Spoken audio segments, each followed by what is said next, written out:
Hey there, and welcome to State of My Art Podcast. I'm your host, Mike Liorti. Thank you so much for checking out this podcast. If you like what you see, please click like and subscribe and notify bell and all that jazz. I'd really appreciate it, and it'll help you see more episodes like this one. Episode 34 today with my good friend, Tim Napolitan, aka Crow Hardly. That's his stage name. We'll get into how he came up with that very unique stage name, as well as what he does. He's like an indie folk punk acoustic bass player, singer-songwriter, and I've played with him a bunch in Wheeling, West Virginia and the Ohio area, and he always kills it, full of energy and emotion. His songwriting is very on point. Check out his songs on Spotify on the State of My Art playlist after this episode, of course. It was really nice catching up with Tim. We talked about lots of memories and some new topics, like some of the new things that we've been doing since the pandemic and what we got coming up down the pipeline. So let's get to it. My conversation with Crow Hardly happened on May 1st, 2021. All right, Tim Napolitan. We're really doing it. Thanks for being on, man. I'm beyond grateful. Thank you so much for having me on. My pleasure. I'm truly humbled. So yeah, excited. It's been a while. At least, if anything, this is kind of a nice way for us to catch up. It's a good excuse for us to finally hang out again. It's been like, I don't know, 4 or 5 years, I'm going to guess, since we hung out. And ever since COVID, this is probably the most socializing I've done. Oh, really? Since it started. Wow, yeah. You look like you're in like a tour bus. Where are you right now? I'm actually I'm in my man cave / recording room. Like the acoustics in this is like, it's really nice natural acoustics. This is just where I do my recording. So, but it's also my man cave too. So my getaway. And that is in West Virginia or Ohio? Wheeling, West Virginia. Yes. Wheeling. West Virginia, so. Yes, just bought my first home. I'm adulting, so it's a really nice spot. I really enjoy where I'm at, and just been super lucky despite the current world events. I've been really blessed and lucky and grateful. So yeah, it's cool. Wow. Well, yeah. Congrats on the big investment, purchasing your first home, man. That's awesome. Yeah, it's weird, man. Despite all the misfortune that we all as people have been experiencing. I've been really lucky. I know we'll dive into this. The podcast goes on, but just, in terms of like music and like personal growth, it's never been a better time for me as a person or as a musician. So I'm really just trying to soak every second I can in, like doing this podcast and working on this album. It's just been the best upswing of my life. So super grateful for that. Thank you. Yeah. Good, man. Yeah, the songs are sounding great. So the two that you just put out, are those the two that are going to be on the album? Yes. So I should say myself, or VHXC and myself been collaborating together to put out this album, Heart Deep, scheduled to come out this early summer. The first song we released, the title track, it was called You Don't Know Me. That was the first one that you could hear on Spotify right now. That's the first one that came out. That's the one that's going to be like the title track for Heart Deep, and then Sinking Ship was the most recent one. So yeah, we got two out right now. Really stoked about this too. Nice, congrats. Yeah, I just added those to the State of My Art playlist. Both You Don't Know Me and Sinking Ship. So great. People can check them out there. And let's go way back, man. Like I remember the first time I saw you play was at this like tiny little bar in Wheeling, and it was just you and a bass, and I was like, it was just myself and the bass. It was so cool, man. You just went up there and poured it all out, tons of energy, and I remember just thinking, wow, people say that my one-man show is like the definition of punk rock, but this is the definition of punk rock. This dude is up there with an acoustic bass just singing his heart out and swinging away. All your songs were real swingy, still are. And Thank you. I was a big fan. I'm rocking the shirt here. I see that. Thank you, man. It looks great on you. I love the tarot card design. My friend Alex put that together for me. And it's like my favorite piece of merchandise that I've ever put out. And hopefully I can continue to keep it out forever as long as I can. I love that. So thanks for wearing it. Thank you. Oh, thanks for sending it. It's a cool shirt. I wore it. I wore it on a couple intros now, and it's just the perfect fit. It also looks good on a coffee mug too. Oh, sweet. Shameless plug. Yeah, dude. Well, is there a link that I can put in the description where people can get some of this merch? Oh, absolutely. Yes. I can give you the link. It's Crow Hardly. It's a teespring.com, I think, / Crow Hardly. The URL is kind of funny, but I can get it there in the video here. I got t-shirts, stickers, mugs, you name it, especially including this coffee mug and the shirt you're wearing. So yeah, that'd be great if any support at all from friends and fans would be really, really awesome. Thanks for that. Totally. Yeah. Us musicians need it more than ever with all the venues closed down. So yes, yeah. I gotta say, for you to do this right now for people like myself and others who don't have an outlet right now, this is a great creative expression for us. So this is great. I'm excited. Thanks, man. I mean, I just figured it was a passion project of mine that I've wanted to start for a long time. And I've, quickly discovered how much freaking work it is to edit it all.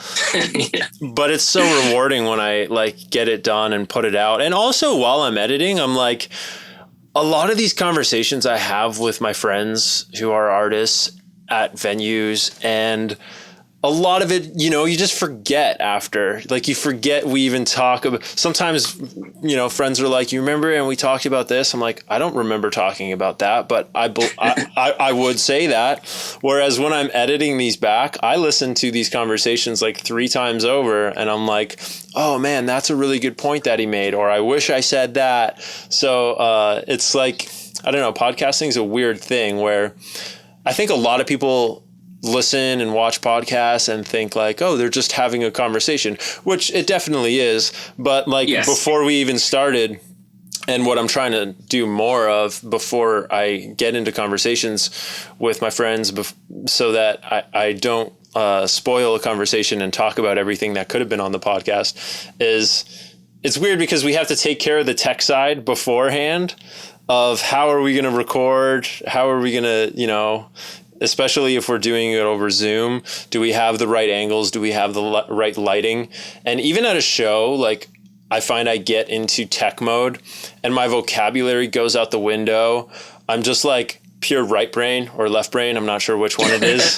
Where it's my artistic and social capabilities are totally out the window, and I'm just in tech mode. And then it's all right, now we got to have a conversation about stuff that people might find interesting. Yeah. So as someone who's seen you play live many, many times, I've seen you in that mode where I'm watching you. I'm completely enamored. And I speak for all the fans that have watched you over the years too, just get enamored of this project you've been able to pull off. But yeah, I can definitely tell when you're on stage and you're focused on, okay, I need to get this part moving and this part moving, because all these layers have to work with you playing guitar. And then it's the song will end. It's okay, now I have to do this and introduce the fans into the next song. Yeah, it's a huge thing for one person to do, and I'm sure with a podcast, it's a feat. It's a challenging feat. Yeah, it's a lot of time and a lot of moving parts, especially the live show, that you start to become. It's almost like caveman instinct mode you're in. You're just all right, man must go to piano now. You don't really have, at least I can't really multitask a good conversation. Whereas if I'm just hanging out and I've had a cup of coffee and I'm just shooting the shit with an old friend and I have no tech to worry about, I can hold a pretty good conversation. But I'm finding that the podcast is getting that multitasking to a better level of, all right, I can manage 2 cameras and a Zoom call and a microphone recording and carry a conversation with a friend and an audience. I gotta be able to pick that up. So it's kind of I think it's going to help my live show once music gets back, or at least better. Oh, yeah. Or maybe Absolutely. I'll just ramble. Maybe I'll just end up rambling more than ever like I am on these podcasts. No, I don't think so at all. I mean, I think you're doing a great job. Yeah. Don't beat yourself up. Doing a great job. You're doing a great thing for all of us. So, Thanks, again, man. Thank you. Yeah. So I digress. My original point was it's kind of rewarding to expose some of my friends' art and find new artists are hitting me up now that I never would have found.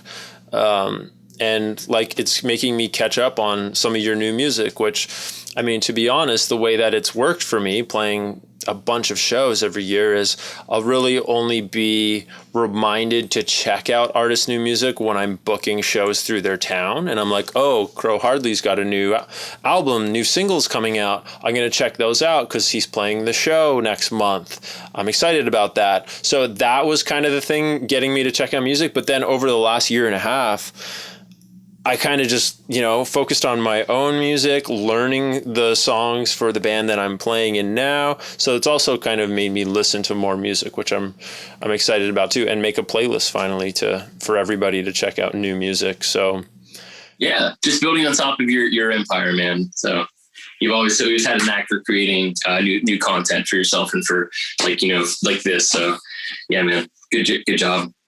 Yeah, that's what it's all about. I mean, even for just artists like yourself, where you have singles coming out, you have to find different forms of content to captivate people and to draw them into listening to your new stuff. So I'm really glad that, you hit me up to be on the show. Yeah. I can attest to, man, I don't even know where I'm going with this, but I know over the past year and a half with COVID and stuff, like all of us just been scrambling for either content or things to do with our time. And last year, I was working on this album called Gossamer Bird, and man,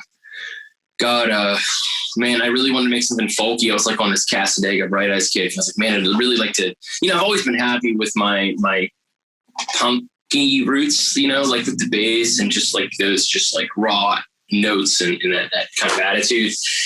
And I really wanted to make something special. I wanted to like kind of push myself a little further. And I was having trouble in terms of like my ability, how far I could really go. But I don't know if you were going to go into this question or not, so I can stop myself now if you actually. No, I don't even have questions. So anything you want to riff on, go for it. Cool. Yeah. So yeah, just like I was saying, I was having trouble, and I had a friend. His name's James, and has a studio in Ohio called VHXC, and he'd actually come to my job where I'd be working. Where funny enough, that's like where all my creative ideas come. Where I'm like super busy at work, like all these ideas just flood my head. So I just will hide in a corner when no one's looking and just like write notes down on my phone. Mm-hmm. But anyways, so he comes in, he's like, hey, I'm starting a studio up and I'm looking for artists to work with. And I was like, oh, that's cool, man. Yeah. Like, I'll think about it. But like, I've always been so stubborn because my craft has been so unique with, 4-string bass. And I'm like, what can I do with this? Like, what can I do to set myself apart from other people? Because I never wanted to be one of those, and there's nothing against this. And this is just my own take. There's a lot of singer-songwriters that are just happy with playing these bars and doing the Tom Petty covers and I got kind of worried because the area I'm in, that's where a lot of these kind of people are. And I'm like, man, I really want to create my own IP. And, considering I grew up on punk roots, I was going to shows as early as like 13, 14 years old at this place called Shelley's Cafe in Center Wheeling with all my friends and all of our friends. We just had these punk rock, gutter punk bands we're in and out of. I always played bass. So that was kind of like my thing. But anyway, so yeah, I've primarily been a bass player. So I was having trouble with this latest album, the Gossamer Bird. And in terms of like adding more instruments, I was like kind of struggling. So James comes around, he's like, hey, hits me up again, like, hey, come on, man, like let me in on your project. I can help. And finally, I was like, you know what, man, like I need to quit being so stubborn. So I contacted James from VHXC. I sent him the work I had for Gossamer Bird, and I was just like, well, I hope it goes well. And the stuff that I got back for that album was absolutely mind-blowing. And I'm my own worst critic when it comes to my own stuff. So that album, like, really, really just blew my own socks off. And unfortunately, it was in the middle of it was the start of the pandemic, so there was nothing I could really do with it. But as the pandemic kept going on and on and on, I was like, well, like I can't just sit around and do nothing. And I was kind of on this momentum kick with that album. So I created this really cool bond with James at the studio. and we started working. And I'm sorry, I need to learn how to use periods and sentences. No, you're good. This is all really good to know. So, James would work with my limitations as an artist and would work on my strengths. I'm a really good songwriter and I have really good ideas. And James, on the more technical side, was able to flesh out a lot of my ideas I couldn't do. So I would just take all the stuff that I would do and just send it to James. And James would just send back this stuff for what's called Heart Deep, this new album that's coming out. So a lot of the stuff you heard, like You Don't Know Me, Sinking Ship, and the one that's going to be releasing, You and Me, the next one before the whole album releases, like, it just is completely night and day compared to what I did before. And like, there's like no turning back. Like this new sound that I'm working on, it's a mixture of, like my old punk roots, a little bit of the folky stuff, but kind of like some pop too. Cause I also grew up on like MXPX, Newfound Glory, so like it's a combination of all those things that I've did as an artist. And like, this is like how I sound now is like, this is the Crow Hardly that I want people to know me as, and as going forward, like this is what I want to define me. So I've been super lucky in terms of finding the studio and getting this content out. Just a matter of time when I can start playing shows and getting this stuff out there for the world to see. It's been exciting, really, really exciting, despite all the misfortune of this pandemic. Yeah. I just downloaded Gossamer Bird now. I'm going to have to check that out. And I mean, yeah, as crappy as this pandemic situation has been, it's kind of forced a lot of us to be creative as artists, but also just allowed the time for some of these collaborations to happen. Like with your guy, James, like I've had a lot of artists on here that finally, made moves to work with someone that they've always been wanting to work with, or discovered someone that they could possibly start working with, and created really great art out of it because of all the downtime, or because that guy no longer has a job. For sure. Yeah, it's great that you have the time to do it. I know could have been under better circumstances, but sometimes it takes something like this to make us realize, what our true purpose in life is, not to get super deep, but but no, you're absolutely right. This pandemic, and I hate kind of talking too much about this thing, but it really gave me a lot of time to reflect on myself as a person, and what I want to make out of my own life. And I've always wanted to be a musician. I've always wanted to leave some sort of legacy, whether I'm big or small or whatever.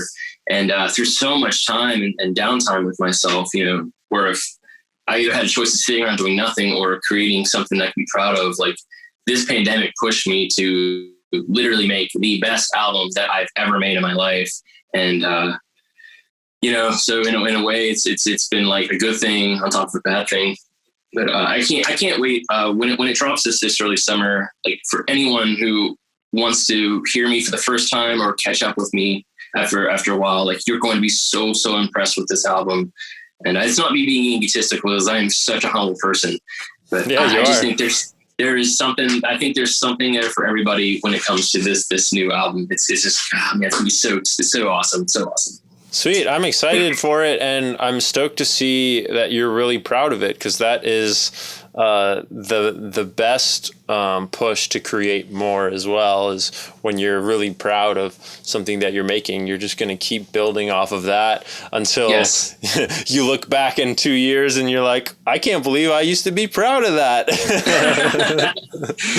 No, that's how I felt about like when you helped me get my, like my break, so to speak. Like, I didn't really, was kind of aimless when I was younger, didn't really know what I was doing. And, you found me and you gave me the opportunity to open up for a lot of your shows, which was super cool and still a cool thing to this day. I learned a lot, honestly, from you, because, in a lot of ways, like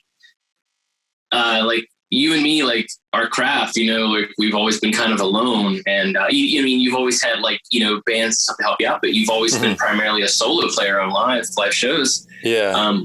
Which I thought always was really cool for you. Like, I think that was something that helped you, or it does help you to this day as a musician. It's just so cool. Like, even if with a full band, it's one thing, but to hear somebody just pulling this off all by himself.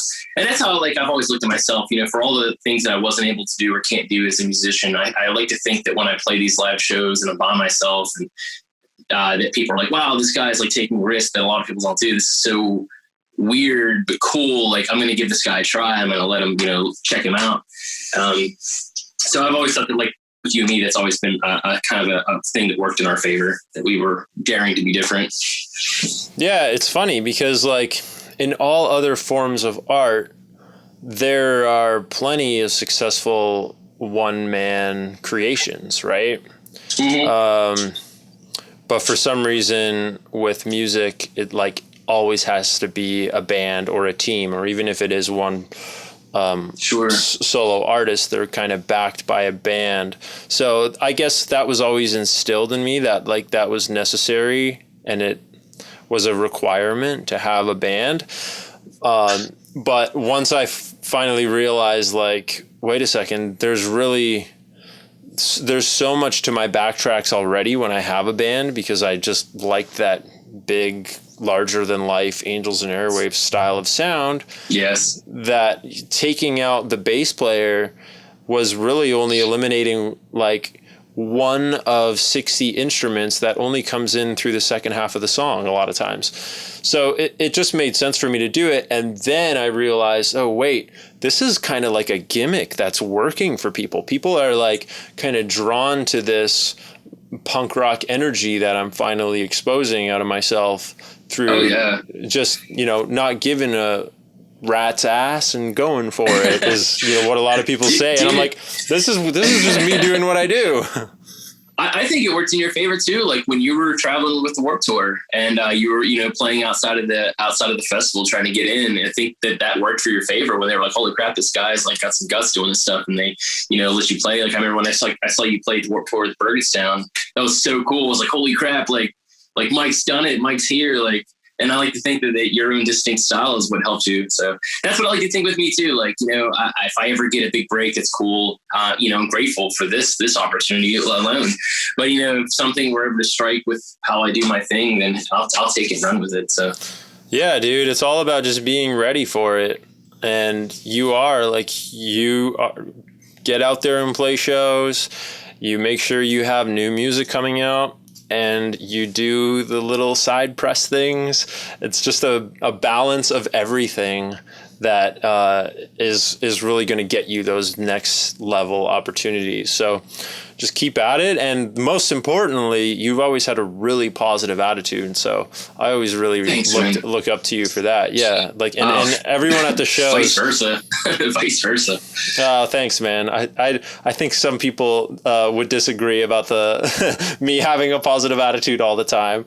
But yeah, like I think it shines through at your shows, and everyone in the crowd is like super on board with being your friend and fan. And that goes such a long way in especially the local scenes.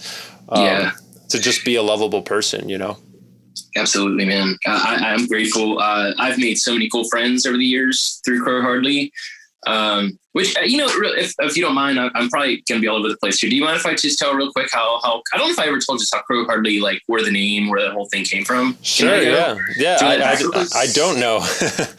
So, I just got out of I got out of it was a Christian hardcore metal band. It was called Despondency. We just got off tour, and it was like a chance for me to like learn the whole touring experience and how that stuff went. That was like my first real dive into like touring with a band. And I was like kind of like without really any idea of what to do. And my friend Brandon Fair was throwing a festival at West Liberty. It was the West Liberty Arts and Music Festival.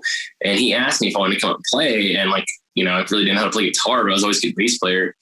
And I had an acoustic bass. And he was like, hey, why don't you come up and try out for this festival? Or play the festival.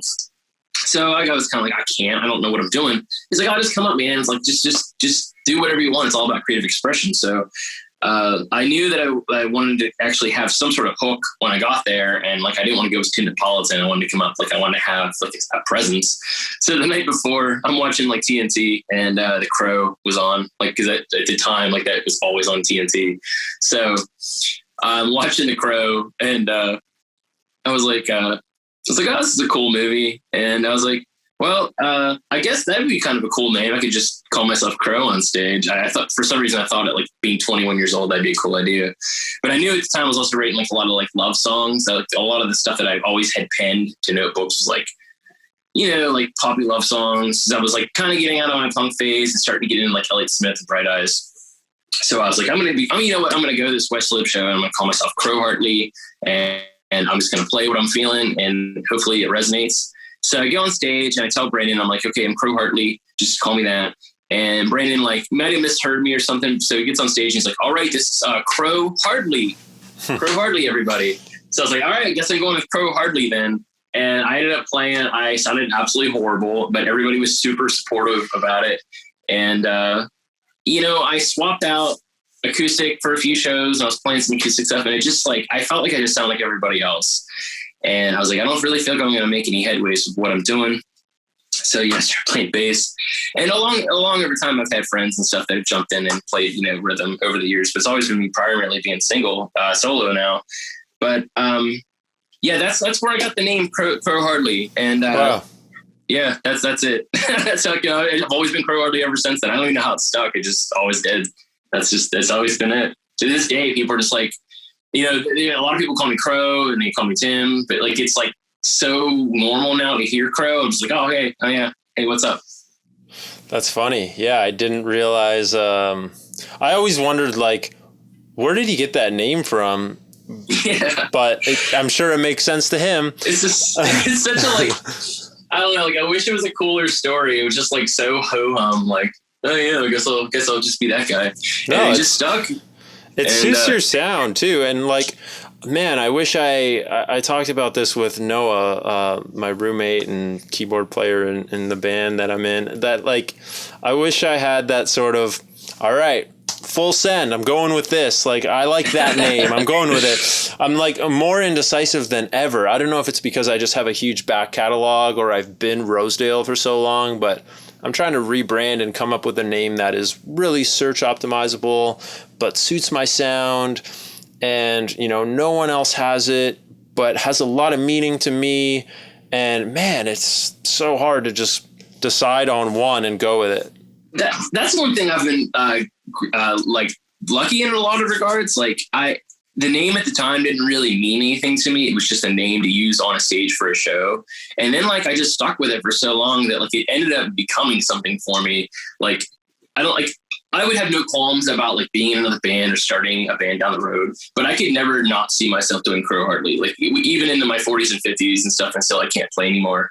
There's just something about it that, I'm just that guy. Like I now like look back, it's like, what was like this thing that just started this festival, like 1, 2, 3, like 4 or 5 albums later now, like Heartbeat's coming out. It's like, I'm still going by Crow Hartley. I'm, God, 12, 13, 14, 13 years later. Like, it's crazy, man. It's crazy. You may as well, man. Like I had no problem finding it when I searched it on Spotify. And that's like the most important thing now is if you can't find it when you're searching it on YouTube or Spotify, which was the biggest issue for me with Rosedale, then like that's terrible. People would message me 2 years after meeting me and be like, I have been looking for your music for 2 years. And I'm like, oh man, that is not good. But your name is really searchable. So I would just roll with it. Yeah. I mean, as long as you're happy making that music, I mean, even if you changed your music, which you pretty much did, took a pretty big turn adding a full band. Yeah. Yeah. 180. I would be happy. I still love my roots. Like I still love like playing things at its absolute bare minimum. Like there's always going to be that. But with the way that this new sound has been since Gossamer Root into Heart Deep, like I'm really, really adamant about, keeping that sound as true to the source as possible. Like, especially when, live shows start opening up again, I really want to get into Pittsburgh and Philly, Columbus, Akron. I had some cool contacts right before the pandemic and stuff. I had an in with Stage AE in Pittsburgh, and I was like emailing like every day, like, hey, like I'm looking for an opening spot. And I got an email back and I was like on the verge of opening for a band, and then like the pandemic happened, everything shut down.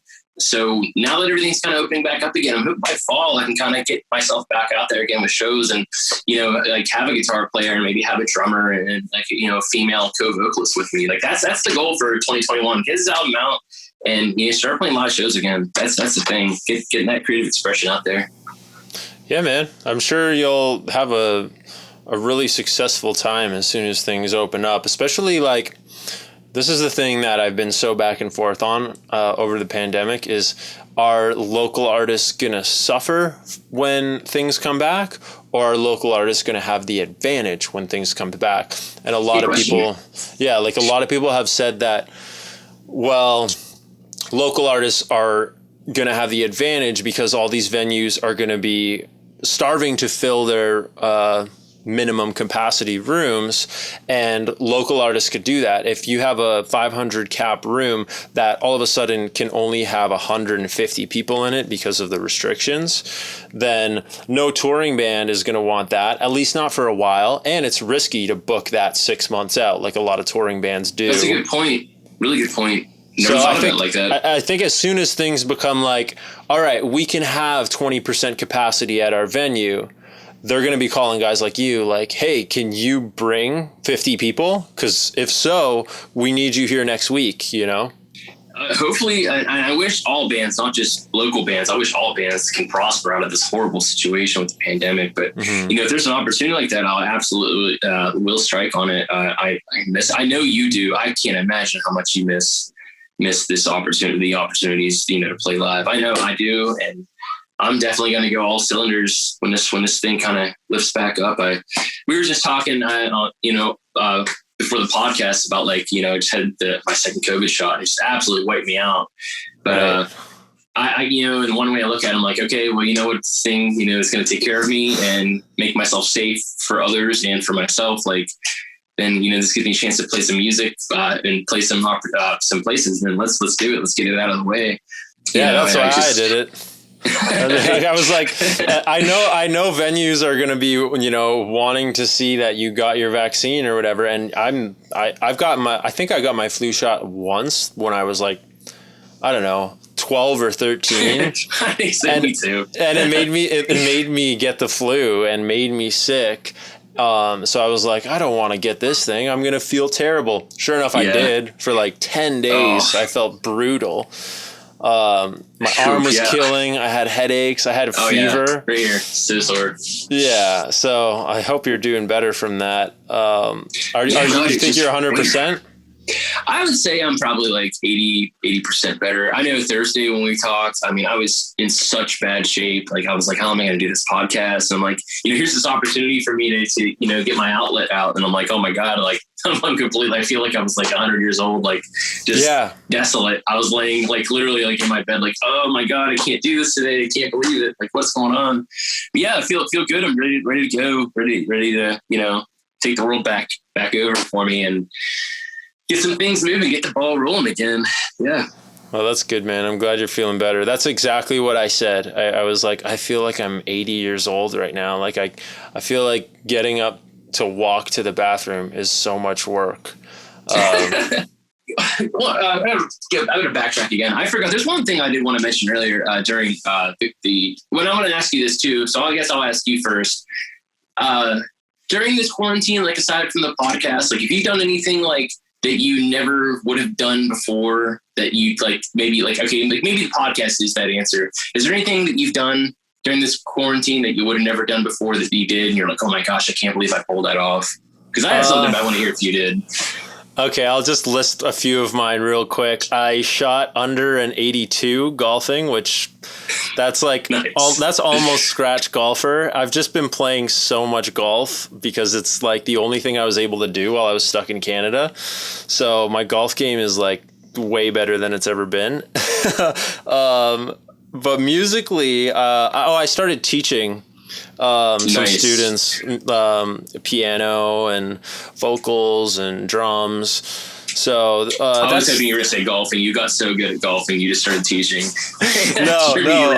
I've still got like a lot of terrible form. You don't want to I use like a putter that's like this long, and then I finally got extended clubs. So it's a really weird situation, but I'm able to pull it off. But no, teaching has been kind of rewarding because I'm actually like looking at sheet music again and like practicing sight reading again, just because it's right there for me, which is kind of like opened a lot of mindsets to writing with some of these augmented chords. And so it's just creating more interesting writing and different writing structures. And I don't know, I'm just writing weirder songs now that I don't know if they're going to carry over like most of the songs I'm writing. I'm just like, well, I may as well finish it. I don't know if I'm ever going to use it. I've been doing a lot of that over the pandemic. Well, that's pretty cool.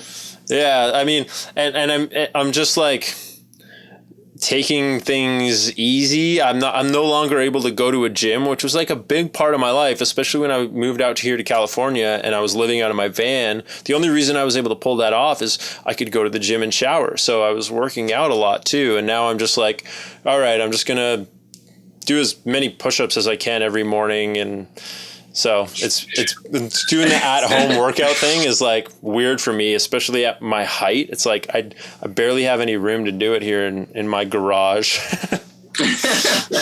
Well, that's actually funny you mentioned that, because that's one of the things that I started doing over quarantine. You know, in between music and sending stuff to the record company. I started doing. I don't know if you ever heard. It's called DDP yoga. Oh no, cool. It's just this really intense, I don't know what you call it, like high intensity, low volume. I don't know. It's just yoga that like works the entire body over, and it's like 30-minute workouts a day. And it's really, I don't want to say it's tough, but like by the end of it, you're just dripping sweat. You can't believe that you did all this.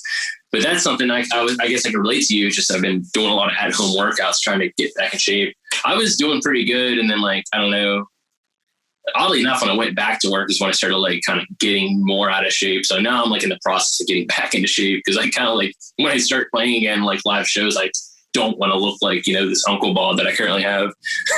Well, so, it's not only looking like that. Feeling, yeah. It's amazing what fitness can do for your performance. I mean, when I was practicing with like my original bandmates 3-4 times a week, I was in bad shape. Like I didn't look like I was in bad shape, but I wasn't able to run even a mile. But I was practicing a lot. And then once I finally like took care of my fitness, I was singing way better. And I didn't even need to I wasn't practicing nearly as much, but when I would, I had this like whole new mindset of, wait, I don't have to use as many muscles. Like technique is important. And through singing and drumming, like, I don't know, I feel like taking a step back from practicing, as weird as it sounds, made me improve in my technique because of the fact that I was taking care of my health, which took care of my mental health. And I just had a whole new approach of being a musician and a performer. Oh yeah. Self-care is healthcare. And like, honestly, like, physical exercise, especially for mental health, because all of our mental health right now is just on decline. I speak for everybody. It's really, really important to take care of yourself and like be kind to yourself too. That's also is equally important, is not to be too hard on yourself. I'm really, really, I put a lot of pressure on myself, especially in terms of like music. Music's getting more complex, and I want it to be good. I don't want to just point people. I also don't want to disappoint myself. So yeah, it's important. It's important to try to, especially to work out, get up when you don't feel like it, and push yourself a little further, eat better. It's just something that we all got to do. It's just, if we want to get back to where we used to be. It's like a balance of challenging yourself and pushing yourself past the limit, but also taking care of yourself. Like I used to avoid golf. Back to golf. I used to avoid golf. Because I love this. We should just talk about Here's the thing. It takes. I was telling my singer Nick this the other day. It takes 5 hours to golf. So when I was like 16 to 25, I golfed very little. I used to golf a lot when I was a kid.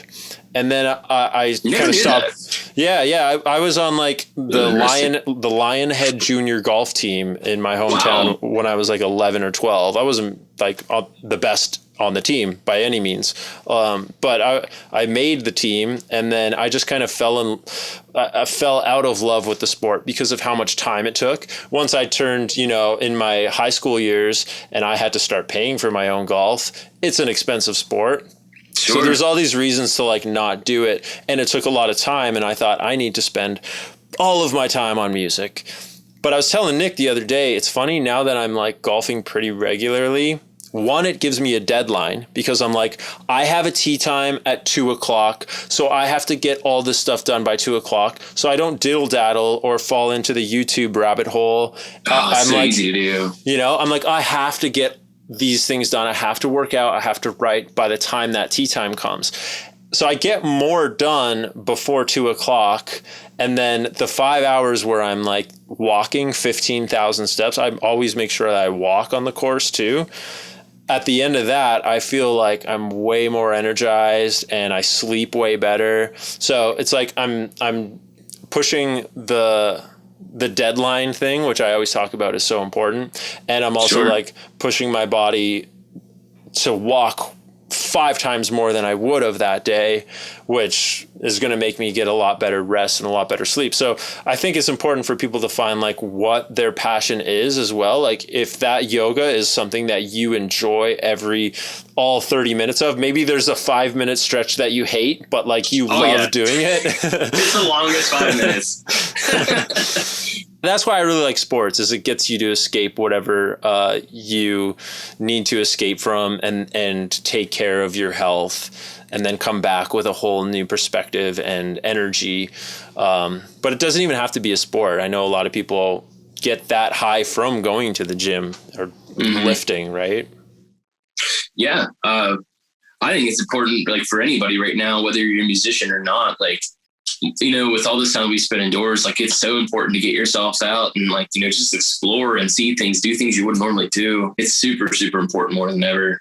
I find it really crazy. Like I find myself like more, like when I was younger, like I would just take for granted the amount of like free time that I had. And like, I don't want to say a lot of it was time wasted, but like, cause I evolved as a musician and I had that to look back at, but like, man, like now that I'm older and stuff, I've learned to appreciate so much more of my time. Everything I do, even like when like doing this, like this is an amazing thing I'm getting to do. Like I learned to value like everything, like in like the time that I take to record music, the time that I take to like, see a friend or hang out or just catch up with somebody. Like you just learn to appreciate that time. And I think right now with everybody, that's been crammed inside, like, well, no matter what you do as a person, like take advantage of the time you have now, like learn to soak it in and enjoy it. Like use it as a means to push yourself, if that makes any sense at all. Yeah, I totally agree and can relate. And with each year, I feel it more and more that like, man, appreciate this day and don't just, let it slip by and do that same thing that you're upset that you did yesterday, for instance. And don't wait until next week to do the thing that you're thinking about doing, but you're just too insecure to start or whatever is holding you back. So, I mean, that's what I've been trying to put into my music too, is like my lyrical content was always like, I don't know, whatever I'm feeling. And it eventually became like, well, wait, why can't I write a song about the first show I ever played? Why can't I write a song about how it's important to sustain and keep going? And then those ended up being the songs that resonated most, even though they're not really, what's the word, for lack of better words, generic song topics. So now I'm like, well, maybe I should keep writing about how you shouldn't procrastinate. Can I do that? Can that be a song? Yeah. Let's see. I guess that was the point I was trying to get to. I felt like I might have been rambling there for a second, but that is the point I was trying to get to is, like when, a lot of my younger years as a musician, since, go back to music, I was stubborn to accepting help from others. And I did things my own way, which was great because it got me here. But, now as I'm older, I'm really like putting out the best stuff that I ever have. And unfortunately, it's taken me this long to get to this point. But the way I look at it is like, it has been a long time coming. And now that I am putting the best stuff out, I might as well just instead of like wishing on things that I could have done differently back then, just take the ball that I have now, run with it, and just take this opportunity to be like, hey, this is what Crow Hardly is. This is what I want it to sound like now. I'm not ashamed of what I used to like. I'm not ashamed, but like, the sound that I have now is the sound that I want to be represented and defined for. And I wish I would have accepted this kind of help when I was younger, but there's no better time than now. And for like people listening to this podcast, like if there's something you've been wanting to do your whole life and you feel like it's too late, there's never a too late part of your life. Like just go and take the ball, go with it, go do something, like do things you would have never done before. Like, even if you think you're not great at it, like everybody has to start somewhere. Everybody. So that's my advice. No, I love that. That's a great message. And, I can't agree with it more. And yeah, it's never too late, and there's no better time than the present to start. And I'm glad that you're grabbing life by the horns and doing that. For sure. I always thought, super stoked right now. From the outside looking in, I always thought you were like that. So, and a lot of people think that I'm like that too, but I get my hangups. I get my procrastination weeks, months, for sure. Where I just let resistance take over. But at the end of the day, you always just got to right the ship when you realize it. And, you doing that and getting all the benefits out of that is super exciting. I'm stoked for you. Thanks. There was like back in the day, I'd say one of my favorite shows I played was at the Steel Mill, which isn't there anymore. Played a solo set there. And it's not to say that I don't like playing solo. Like I want to be who I am and stuff, but I definitely want to incorporate, band moving forward. But like one of the best shows I ever played was like a solo show. And we were in that side room of the bar. And I don't know if it was just the acoustics. I know I was plugged into your PA system, but like the natural acoustics of there was something about that show that was so cool and so punk rocky. Like I would never trade that for the world. It was such a cool show. I'll never forget. I even remember like the first 5 people that were in front. You were in front. And there was like my friend Josh Revels was there, and there was like a couple of people, but like that show was so freaking cool. So that's like one of those things like I look back on, like, man, I'm glad that like I did do what I did back then. Now that I've gotten older, like now it's like, man, I really want to start pushing myself a little bit harder, a little bit more, getting more people involved with Crow Hardly if they want to be involved, taking this stuff on a bigger stage. But that was a really cool experience. So, it wasn't all for naught. It wasn't an all for naught experience back then. Oh no, definitely. I wish I would have done a million things differently, but I'm so glad that we did those Steel Mill shows. And, even though sometimes only 15 people showed up, it was sure. like,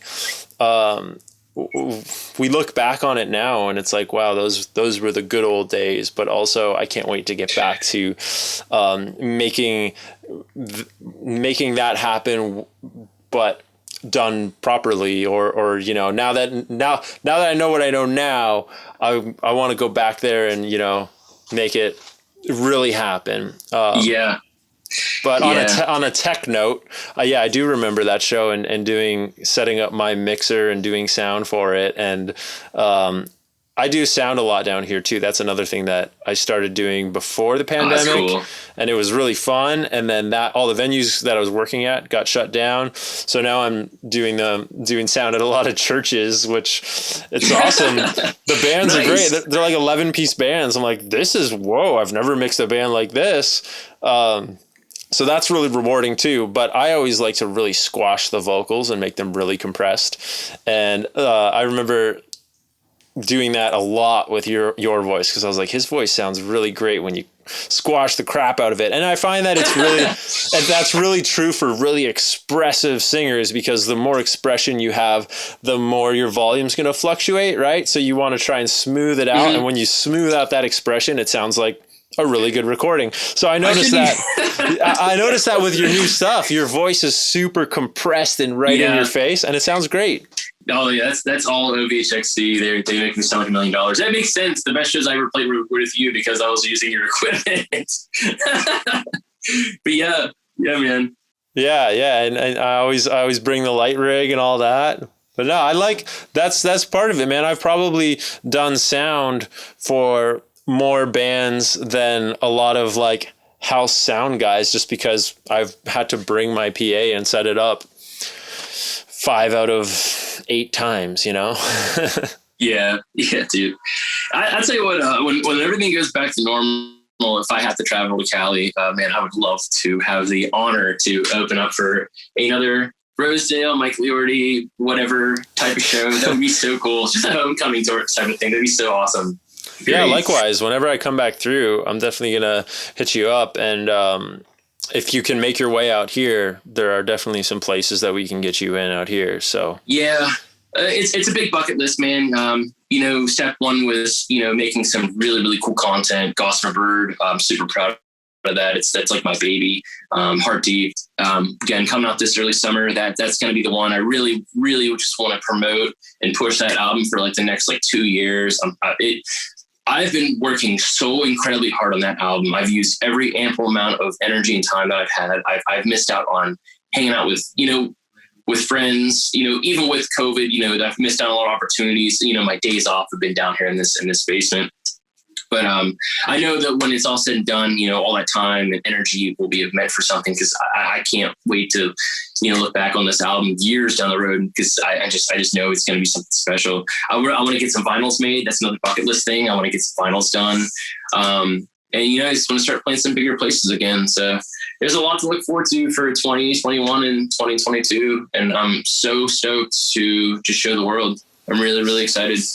Yeah, man. I love how you mentioned the sacrifice. That's what really a lot of people don't see, but that's like the secret recipe that makes it so magnetic. And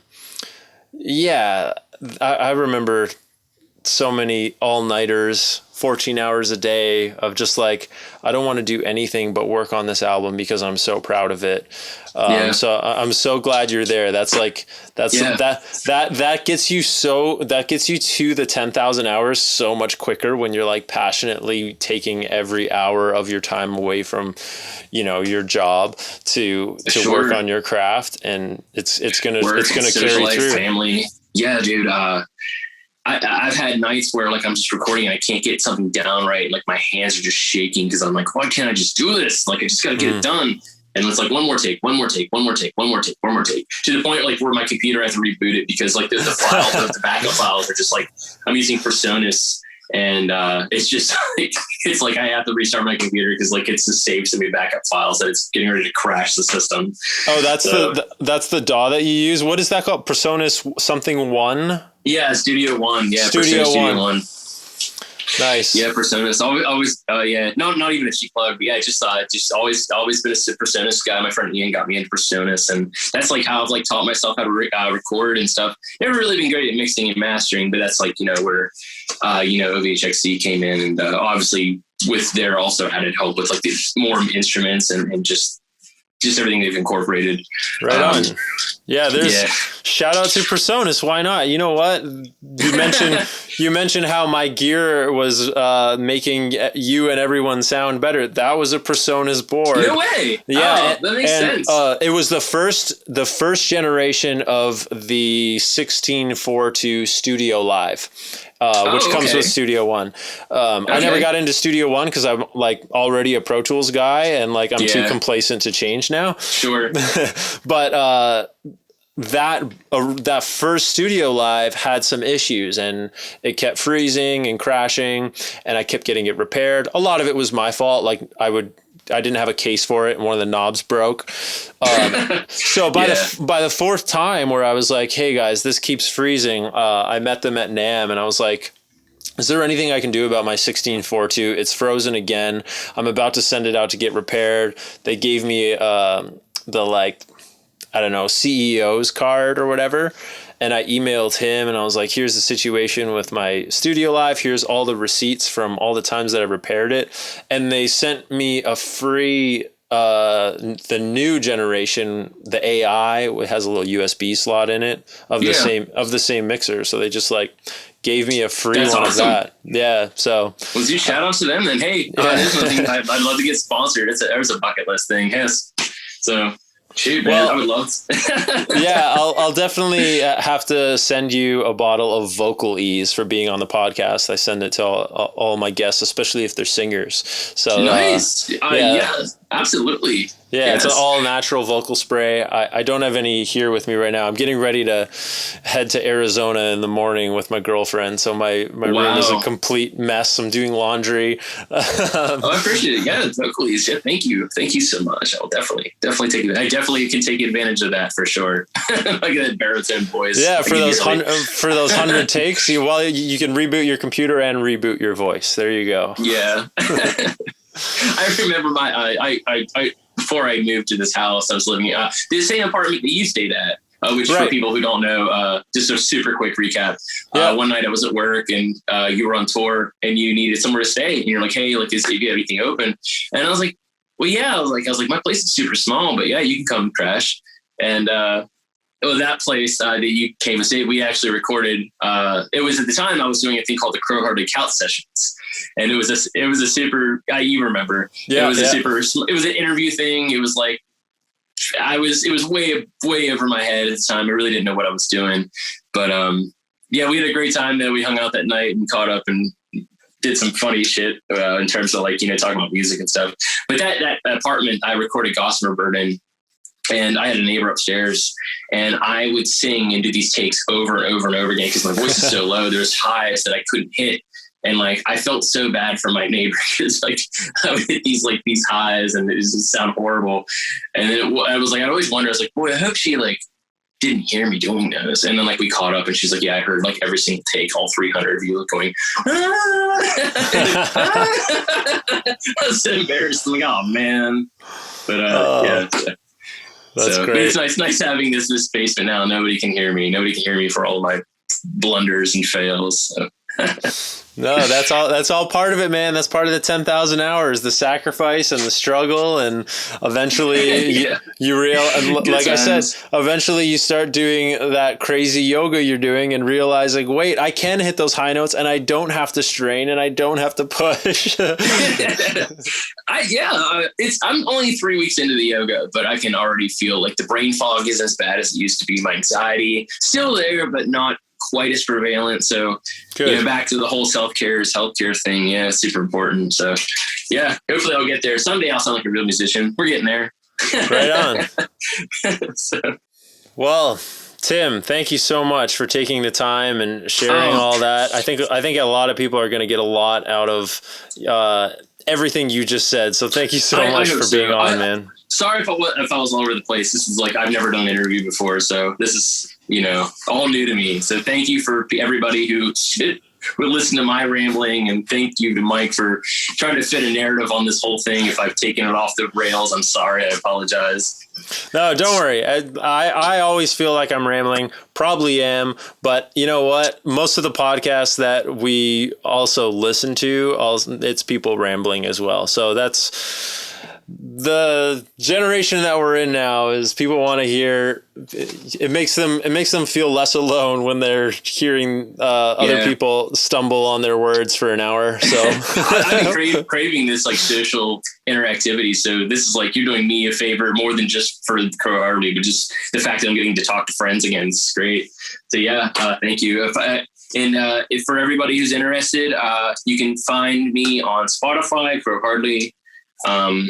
I am on YouTube. I actually have a music video out. I forgot to mention that. I did that under quarantine. It's called Somebody Someone, completely homemade, really, really fun to make. If you haven't got a chance to check that out yet, it's a really cool video. So that's Crow Hardly on YouTube. So like I said, stay tuned for early this summer. Heart Deep is going to be dropping. Also, for all of my content, anything you want to know about me is on Instagram. So you can find me. It's just Instagram.com/crowhardly. All of my updates, like I started doing vlogs based on the status of this album, just what I've been up to. And yeah, that's about it. Teespring too. Find me. My merchandise is on Teespring. We'll have a link for that. Yep. But yeah. Thank you so much. Thanks for all the hospitality, and I love everybody who's been part of the ride with me. I'm a lucky person. So thank you very much. It's fun. Yeah, thank you, dude. Thanks again for doing it, Crow Hardly. It's nice catching up with you. I miss you. Can't wait to hang out in person. But thanks for being on, man. This was fun. Yeah, no, it was no problem at all. And stay tuned. You and Me is the next single dropping. So I hope you all enjoy that. So thank you very, very much. Awesome. Yeah, I'll put that up on the playlist as soon as it comes out, and I'll leave all those links in the description for people to check out. Cool. All right. It was great catching up, and I'll see you all soon. I'll see you all soon. Can't wait. Oh yeah, another one down. Thank you, Tim, for being on the show. Ladies and gentlemen, check out Crow Hardly on the State of My Art playlist on Spotify and YouTube. Be sure to follow that playlist. If you haven't already, click like, follow, subscribe to this playlist. Follow Crow Hardly on Instagram @CrowHardly. Check out his merch, and I'll leave the link for that merch in the description. Big thanks to Vocalese for protecting our voices. You can get 15% off your bottle of Vocalese all natural throat spray by using this link beside my head, or drop it in the description as well. If you have a sore throat or a hoarse voice, I'm telling you, this stuff is magic. And that about does it. Thank you again so much for checking out episode 34, State of My Art podcast with me, Mike Liorti. I'll see you next week. If you haven't already, be sure to click like, subscribe, the notify bell, follow if you're listening to this, wherever you're listening to this. Thank you so much. I'll see you next week for another episode of State of My Art podcast.